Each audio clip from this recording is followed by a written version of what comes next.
It's 2024. I'm going to give you a quick view of my garden. Let's go. I'm Becky. I used to live in the consumer rat race just like you. But one day I had enough.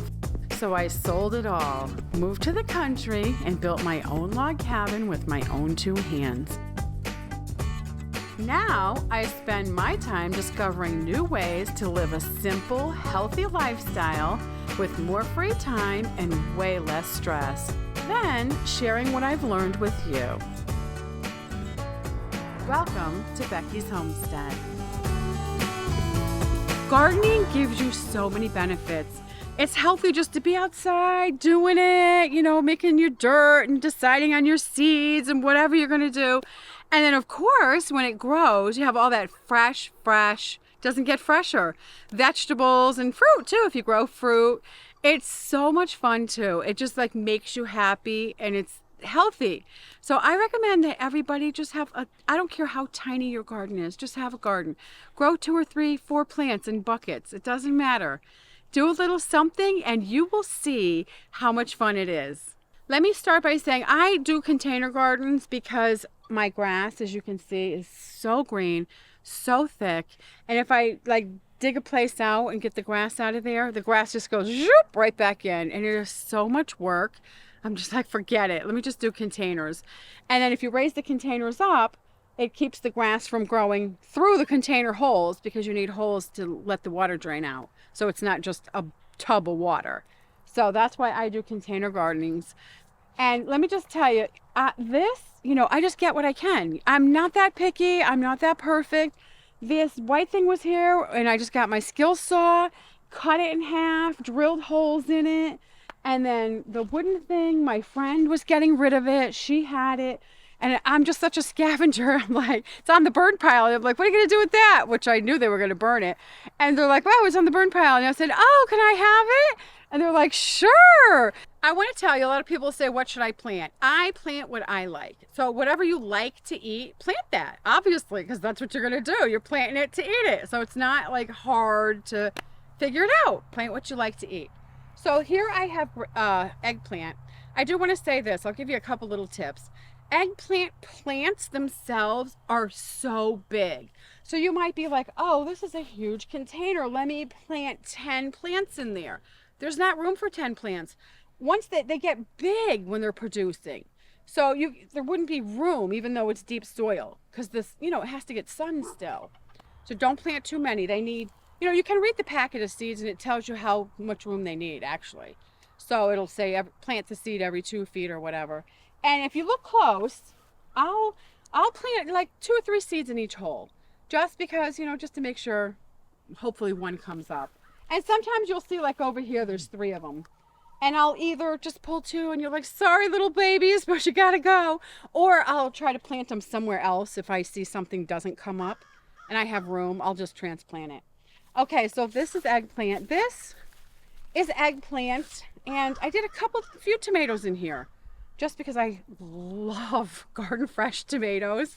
And in the summer, I dice them up and I will put them in absolutely everything. I don't care. Whatever I cook on top is going to go all the fresh diced tomatoes. They're just so good. And it's seasonal, which I love seasonals. Okay, so over here is squash. I do zucchini and also the yellow squash, which some people call summer squash, yellow squash, whatever. But it's yellow, so might as well just call it yellow squash. So I plant that, and I plant pretty close, but this will work out okay, and I'll tell you why in a minute. So over here's more tomatoes, and this year I bought the San Marco tomatoes, which are kind of like a Rama tomato. They're like that shape. They're not the round, you might want to call them sandwich tomatoes. These are the Rama tomatoes, and let me tell you this. That's what they make spaghetti sauce out of because they're so flavorful. They're more meaty, more flavorful. So those are great tomatoes if you like to just eat tomatoes and make salsa or whatever. Buy this. This is the first time I'm trying the actual San Marco tomatoes, but also just plant Rama tomatoes. And I did plant a couple, just the regular little round ones. So I have those here too. Now I do want to point this out. If you get a good shot here, I got to drill more holes in it. I have holes in the bottom, but it's not draining enough. It's too wet. So if you can tell, if you poke your finger and make a hole and it fills up with water, it's just holding way too much water. You want that to drain better. And so my little tomatoes didn't die, but they would die eventually probably because it's just too wet. So easy fix. I'm just going to go down the side and do little holes, not too big, like the size of a pencil. All right, so I had a pumpkin last year. My neighbor gave me a little pumpkin and I made pumpkin pie out of it. I used it and then I just saved the seeds. I'm like, let me see if it grows. I'm going to save the seeds and dry them. And so here's a little one right here because, you know, those crawl. So I didn't plant that in a box. And then I have another little one right there. And this is my little lemon tree. I've had it maybe 5 years.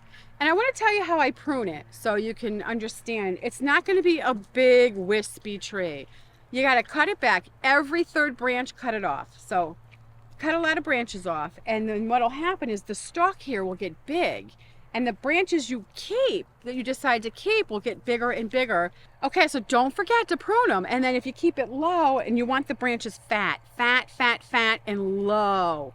I want to have a close zoom how there's a flower, the flower falls off and the stick stays. And then behind the stick, you can see these little itty bitty green, they look like limes are growing, but lemons start out green and they look exactly like limes until later on they'll start turning yellow before you have to pick them. So you can see there's just gazillions of them, which makes me so happy that such a tiny tree will produce so much if you do it right. Okay, so here I have my 2 little fig trees and I have different varieties.